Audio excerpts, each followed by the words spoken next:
चलो यहाँ पे देखो, हमने फर्स्ट एक्सरसाइज में क्या सॉल्यूशन क्या था, डिस्टेंस फॉर्मूला, दूरी सूत्र का उपयोग करके हमने क्या क्या क्वेश्चन को सॉल्व किया था, राइट।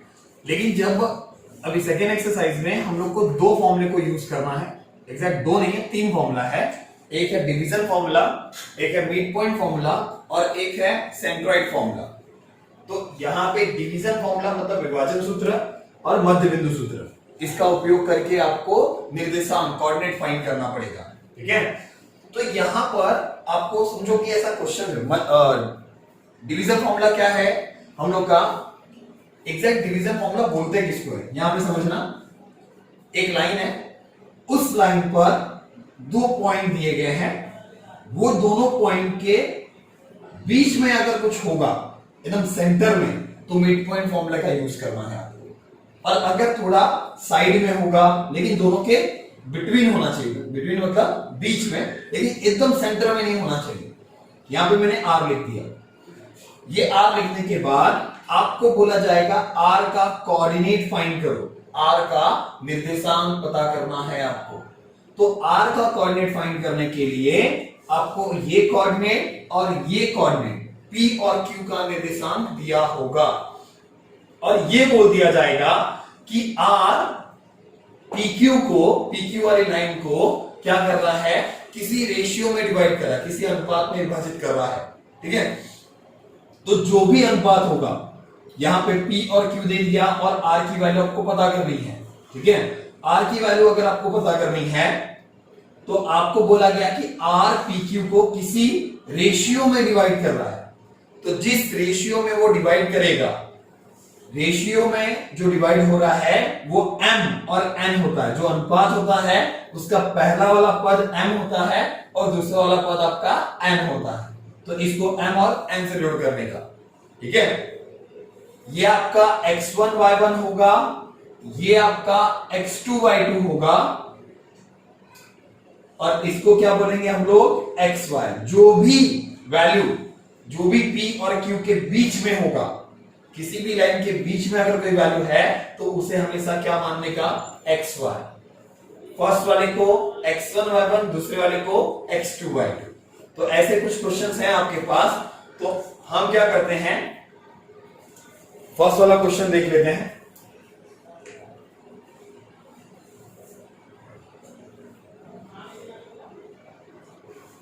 फर्स्ट में आपका पहला वैल्यू a का दिया है, a आपके लिए क्या दिया, -1 7। तो ये क्या है आपके लिए x1 y1। b क्या है आपका 4 - 3, ये क्या मिलेगा आपको x2 y2। और बोला है क्या कि find the coordinate of p, मतलब p का निर्देशांक पता करो, ठीक है। p divide a segment AB, A B और यहां पर P है। कौन सा रेशियो बन रहा है, 2:3 का। तो 2:3 का जब रेशियो बन रहा है तो 2:3 को हम लोग क्या बोलेंगे,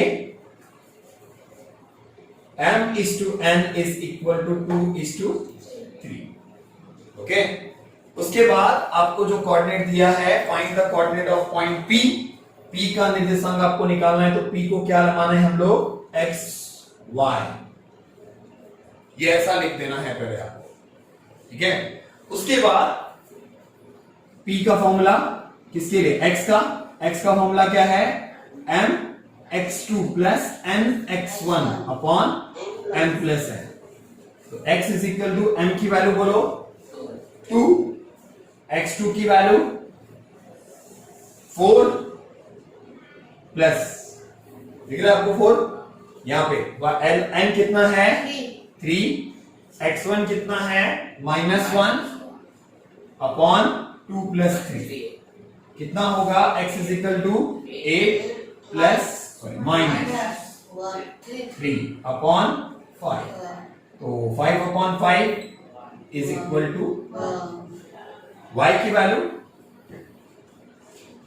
my2 plus ny1 upon m plus n।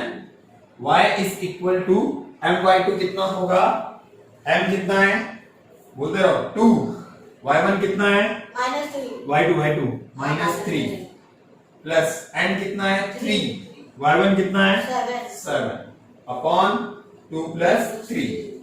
यहाँ पे y is equal to -6 plus 21 upon 5, then y is equal to 15 upon 5 is equal to 3। Okay, ये है आपका कोऑर्डिनेट, तो वहां पे लिख देना है p का कोऑर्डिनेट क्या मिला आपको, p का कोऑर्डिनेट क्या है 1,3, ये आपका कोऑर्डिनेट। ओके, आया होगा ना आंसर, क्लियर। आगे देखते हैं।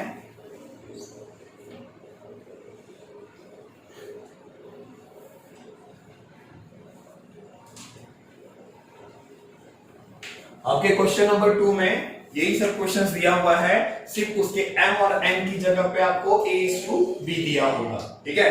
उस टाइप के क्वेश्चन को आपको खुद सॉल्व करना है। क्वेश्चन नंबर 3 देखो, ध्यान से समझना। फाइंड रेशियो, अनुपात निकालना है आपको। अनुपात मतलब आपको m/n की वैल्यू निकालनी है। ओके, m/n निकालना है आपको।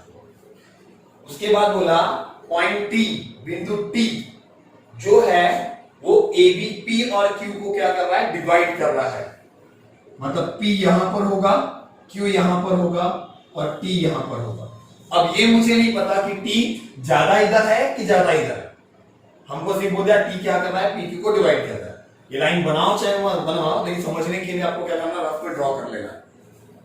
अब मेरे को बताओ P यहां है, Q यहां है, T इधर है, तो ये T क्या होगा, P, Q और T। आपको शायद देखो P की वैल्यू भी दी होगी, T की वैल्यू भी दी होगी और Q की वैल्यू भी दी होगी। ये आपका x1y1 होगा, ये आपका x2y2 होगा और ये आपका xy होगा। ओके, ध्यान से समझ लो। P कितना है 3,10, Q 6 minus 8 and T -1,6। Okay, अब क्या चीज देखो, ध्यान से समझना।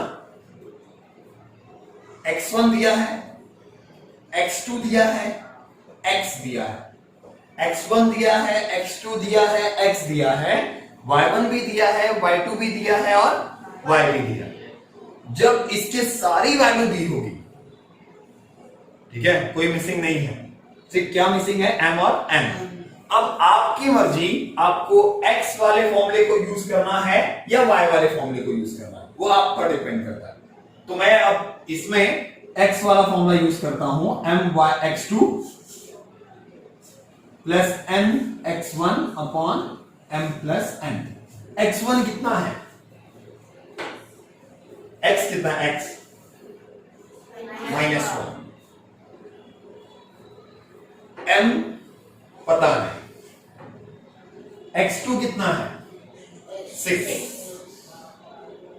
n पता नहीं, x1 कितना है -3 अपॉन। ओके, अब आपके ऊपर डिपेंड है। अब y वाले फॉर्मूले को यूज करते तो भी चलता, क्योंकि देखो x, x2, x, अगर ये तीनों दिया है, इसमें भी तीनों दिया है, तो दोनों में से कोई भी यूज करो, कोई फर्क नहीं पड़ता, आंसर वही आएगा। ठीक है, अब मैं इसका क्रॉस मल्टीप्लिकेशन करता हूं। इधर कितना है, इसको पहले लिख, इस m प्लस n को इससे ट्रांसफर करो और -1 का मल्टीप्लाई दोनों में होगा, तो क्या आएगा -m।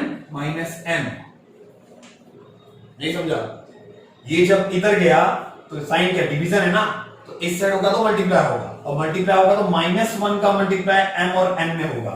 या तो ऐसा लिख देता हूं पहले,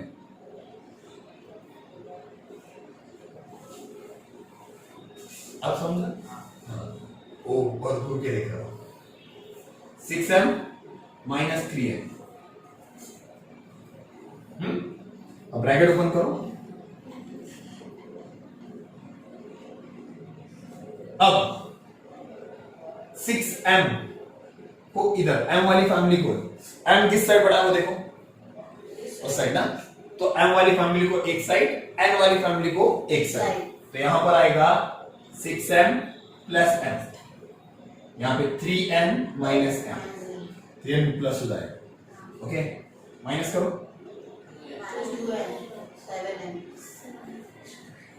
माइनस माइनस अब मुझे बताओ, मुझे m अपॉन n चाहिए रहता है कि n अपॉन m चाहिए रहता है? m upon n। तो यहां पे 2 और n के बीच में क्या है? मल्टीप्लिकेशन।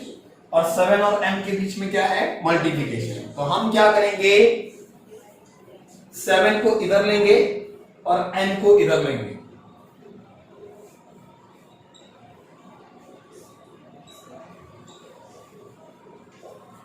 ये आपका आंसर। क्लियर? पक्का? ऐसा ही एक और क्वेश्चन है इसमें।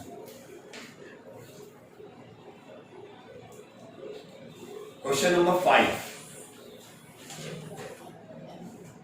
उस क्वेश्चन नंबर 5 में एक प्रॉब्लम भी है। एक तो पहले देखो k दिया है, 7 दिया है, फिर दिया है 8 और 9, फिर दिया है b12। समझो, इसी क्वेश्चन में समझा देता हूं आपको, ध्यान से देखो। x1 दिया है, x2 दिया है, x दिया है, तो मैंने x वाला फॉर्मूला यूज किया। y1 दिया है, y2 दिया है, y दिया है, तो मैं y वाला फॉर्मूला भी यूज करता तो भी आंसर यही आता। लेकिन प्रॉब्लम कहां पर है, जब कहीं पे भी k लिख दिया तो समझ जाना k तो आपको फाइंड करना है, k तो आपको पता करना है, और जब k पता करना है मतलब उस पार्ट को हम लोग यूज नहीं कर पाएंगे। तो देखो वहां पर क्वेश्चन नंबर 5 में आपको x की जगह पर k दिया हुआ है, मतलब वो तो k है आपका। अब उस क्वेश्चन में क्या करना है, आपको x वाले पक्ष को यूज नहीं करना है। आपको y1 दिया होगा, कितना है देखो y1, y1 आपके पास 9, y1 आपके पास 9 है और y2 आपके पास 2 है, ठीक है। और y कितना है 7, तो 7 वाले y के फॉर्मूले को यूज करो और क्या निकालोगे, रेशियो। और जब रेशियो निकल जाएगा तब वापस x के फॉर्मूले को यूज करके k का आंसर निकालोगे। नहीं समझा? देखते हैं, चलो पहले लिखो इसको।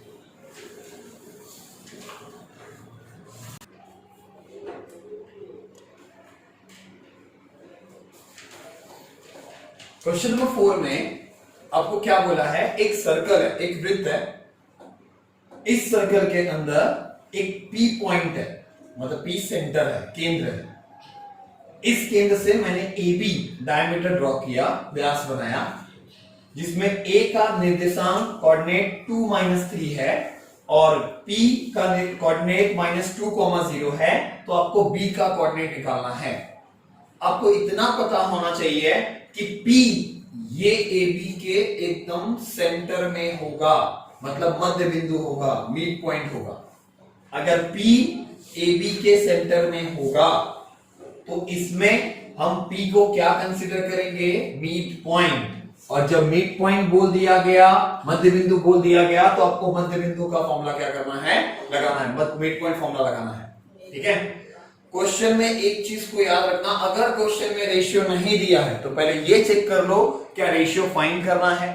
अगर रेशियो नहीं फाइंड करना है तो दूसरी चीज चेक करो कि क्या इसमें मिड पॉइंट लिखा है।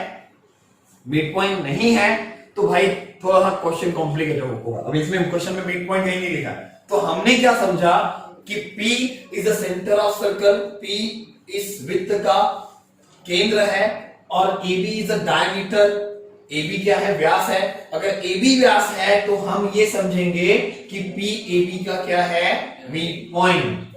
P is the mid point of AB, मतलब P AB का क्या है, बिंदु P।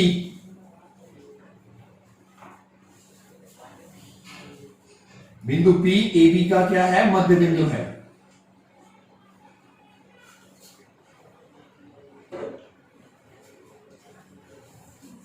अगर यह मध्य बिंदु है तो हमको इसको क्या कंसीडर करेंगे, x1 y1, इसको क्या कंसीडर करेंगे, x2 y2, इसको कंसिडर करेंगे xy, जो बीच में होगा वो xy होगा और जो साइड में होगा वो x1 y1 x2 y2। तो ये आपका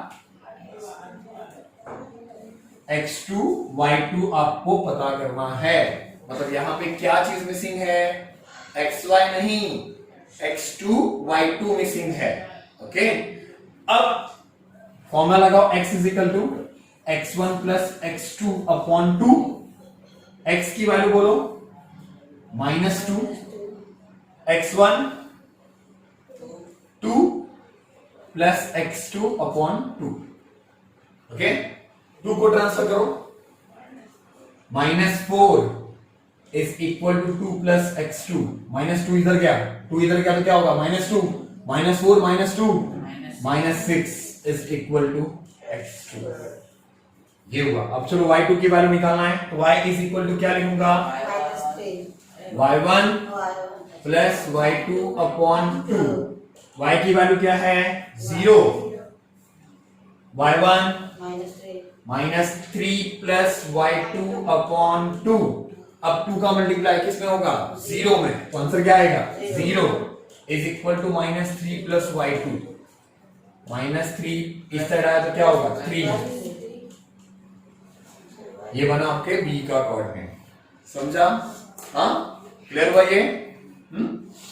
अब इसी का क्वेश्चन नंबर 6 देखो, उस क्वेश्चन नंबर 6 में डायरेक्टली बोला है उसने कि आपको मिड पॉइंट फॉर्मूला लगाना है, जिसमें एक समझो a है आपका 22 20 और b है आपका 0,16 और बोल दिया कि find the coordinate of mid point a b और a p।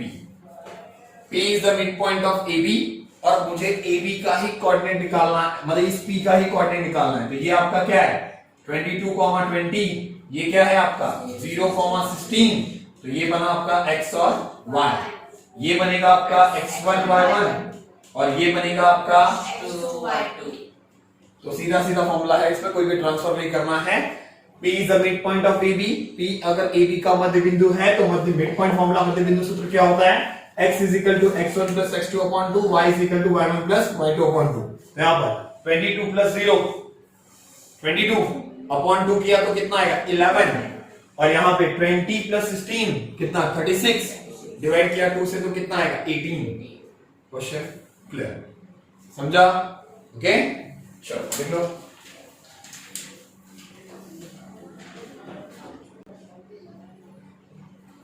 Next centroid formula. Centroid फॉर्मूले में आपको क्या चीज सीखनी है, देखो सेंट्रॉइड बनता कैसे है, किसी भी ट्राइंगल के सेंटर में कोई वैल्यू है, मतलब कोई सेंटर में पॉइंट है, उस पॉइंट को बोलते हैं हम लोग सेंट्रॉइड। लेकिन ऐसे तो बहुत तरीके से सेंट्रॉइड बनते हैं, लेकिन ये सेंट्रॉइड कैसा है, समझो आपके पास कितने कोऑर्डिनेट है, A B C, तो यहां के इसके इससे बनने वाला ये क्या है आपका ट्राइंगल, इस ट्राइंगल के सेंटर में जो वैल्यू है उसे क्या बोलते हैं हम लोग, सेंट्रॉइड, ठीक है। और सेंट्रॉइड की वैल्यू को हम लोग हमेशा किससे डिनोट करते हैं, xy से। ये आपका क्या बनेगा, x1 y1, ये x2 y2 और ये बनेगा x3 y3। ओके, इसको निकाल देता हूं।